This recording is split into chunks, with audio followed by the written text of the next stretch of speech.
بسم اللہ الرحمن الرحیم۔ السلام علیکم ورحمۃ اللہ۔ دوستو، اللہ تعالیٰ مالک و مختار ہے، جسے چاہے بخش دے اور جسے چاہے عذاب دے۔ وہ کبھی چھوٹی سی نیکی پر بخش دیتا ہے تو بعض اوقات چھوٹی سی خطا پر پکڑ بھی فرماتا ہے۔ لہٰذا کسی نیکی کو چھوٹی سمجھ کر ترک نہیں کرنا چاہیے ہے کہ بظاہر چھوٹی نظر آنے والی نیکی بہت بڑے اجر و ثواب کا باعث ہو سکتی ہے۔ محرم الحرام کا مہینہ نہایت برکتوں اور فضیلتوں والا ہے۔ اس ماہ مبارک میں روزہ رکھنے کا بہت زیادہ ثواب ہے۔ چنانچہ حضور نبی پاک صلی اللہ علیہ وآلہ وسلم کا فرمان ہے، محرم الحرام کے ہر دن کا روزہ ایک ماہ کے روزوں کے برابر ہے۔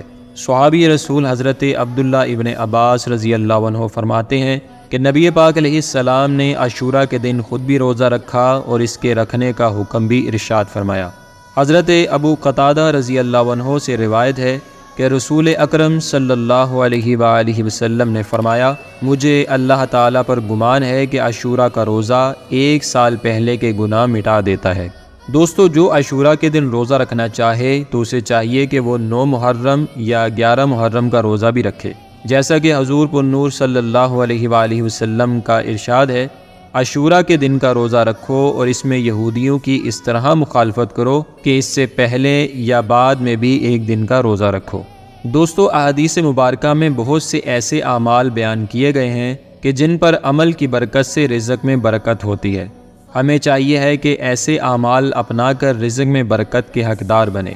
چنانچہ نبی پاک علیہ السلام نے فرمایا، جس نے عاشوراء کے روز اپنے گھر میں رزق کی فراغی کی، اللہ تعالیٰ اس پر پورا سال فراغی فرمائے گا۔